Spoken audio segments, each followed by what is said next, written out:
ভাবুন তো, সকালে ঘুম থেকে উঠে জানলা খুললেন, কিন্তু বাইরে নেই কোনো রাস্তা, নেই গাড়ির শব্দ। আপনার জানলার ওপাশে বিশাল সমুদ্র, আর সেই পানির মধ্যে দিয়ে ঘুরে বেড়াচ্ছে হাজারো সামুদ্রিক প্রাণী। আপনি অফিসে যাচ্ছেন গাড়িতে নয়, একটি বিশেষ সাবমেরিনে। শুনতে মনে হচ্ছে কোনো হলিউড সিনেমার দৃশ্য, কিন্তু অবাক করার বিষয় হল, মানুষ সত্যি এমন একটি ভবিষ্যতের জন্য প্রস্তুতি নিতে শুরু করেছে। পৃথিবীর ৭০% বেশি অংশ জুড়ে থাকা সমুদ্রকে কি মানুষ তার নতুন আবাসস্থল বানাতে পারবে, নাকি সমুদ্রের নিচে বসবাস হবে মানুষের সবচেয়ে বড় ভুল?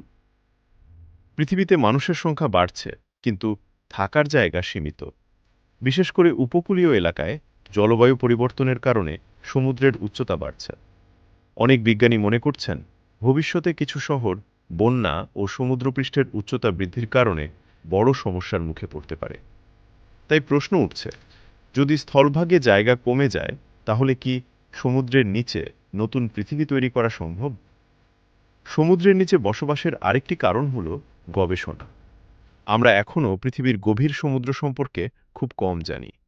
সমুদ্রের নিচে বসবাস করলে বিজ্ঞানীরা দীর্ঘ সময় ধরে সেখানকার প্রাণী, জলবায়ু এবং নতুন সম্পদ নিয়ে গবেষণা করতে পারবেন। তাহলে বর্তমানে কি সত্যি এমন কাজ শুরু হয়েছে? হ্যাঁ, কাজ শুরু হয়েছে। তবে এখনও সেখানে কোনো শহর তৈরি হয়নি। বিশ্বের বিভিন্ন জায়গায় ছোট আকারের আন্ডার ওয়াটার হ্যাবিট্যাট বা পানির নিচের গবেষণাঘর তৈরি করা হয়েছে। যেমন যুক্তরাষ্ট্রের ফ্লোরিডায় অ্যাকুয়ারিয়াস রিফ বেস নামে একটি পানির নিচের গবেষণাগার রয়েছে। এটি সমুদ্রের নিচে থাকা বিশ্বের অন্যতম পরিচিত গবেষণা কেন্দ্র। এখানে বিজ্ঞানীরা কয়েকদিন থেকে কয়েক সপ্তাহ পর্যন্ত পানির নিচে থেকে গবেষণা করেছেন। তারা পরীক্ষা করেছেন, দীর্ঘ সময় পানির নিচে থাকলে মানুষের শরীরে কী প্রভাব পড়ে, কিভাবে খাবার, অক্সিজেন ও বিদ্যুৎ সরবরাহ করা যায়। তাহলে কি ভবিষ্যতে মানুষ সমুদ্রের নিচে বসবাস করবে? এর উত্তর এখনও নিশ্চিত নয়। কিন্তু প্রযুক্তি যেভাবে এগোচ্ছে, তাতে ভবিষ্যতে ছোট আকারের পানির নিচের গবেষণা কেন্দ্র, বিলাসবহুল হোটেল বা বিশেষ আবাসন তৈরি হওয়া অসম্ভব নয়। হয়তো ভবিষ্যতের মানুষ শুধু আকাশে নয়, সমুদ্রের গভীরেও নতুন পৃথিবী তৈরি করবে। হয়তো ৫০ বছর পর কোনো শিশু তার স্কুলের বইয়ে পড়বে, একসময় মানুষ শুধু মাটির ওপর বাস করত।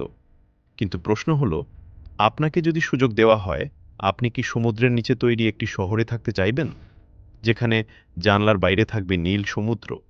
নাকি আপনি পৃথিবীর মাটির ওপর থাকতেই পছন্দ করবেন? কমেন্টে জানান আপনার মতামত।